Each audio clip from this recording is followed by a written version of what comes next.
علما میگن وقتی انسان شراب میخوره سکران میشه، 4 خصلت حیوانی پیدا میکنه. اول تبدیل به روباه مکار میشه، بعد تبدیل به گرگ بیره میشه، بعد تبدیل به خرس تیر خورده میشه، بعد تبدیل به موشی میشه که دنبال یه سوراخی میگرده خودشو قایم بکنه. شراب وقتی که قاطی با اعصابش شد، با خون و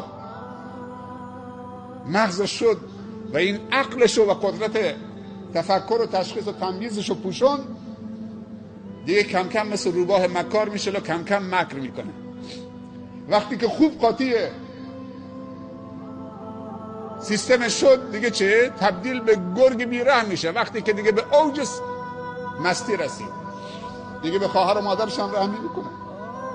علیاذ بالله. ام الخبائث دیگه عقل انسان رو میپوشونه. یکی از خصلت‌های شراب این که به انسان جرأت گناه میده، طوری به انسان جرأت گناه میده که و انسان رو دچار توهم میکنه، توهم کاذب، قدرت کاذب.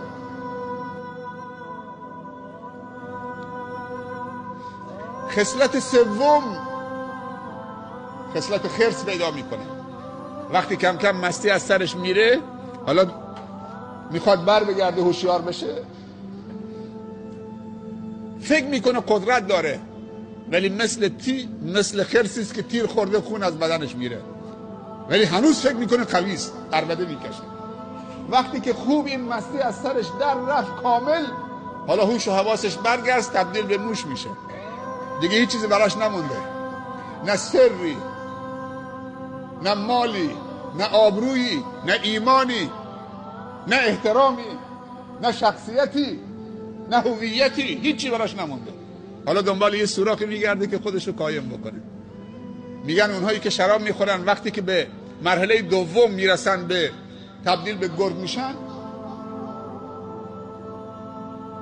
خیلی مغرور میشن، جرأت گناه پیدا میکنن. وقتی که به موش میرسن دیگه اونقدر خجول و کمرو میشن، سبحان الله. وقتی به مرحله دوم رسیدن خیلی پر رو میشن.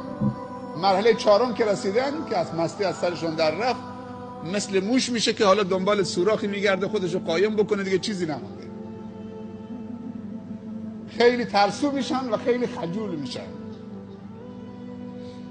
خدا میگه همچین نوشیدنی نخور که تشخیص بین همسرت و مادرت ندید.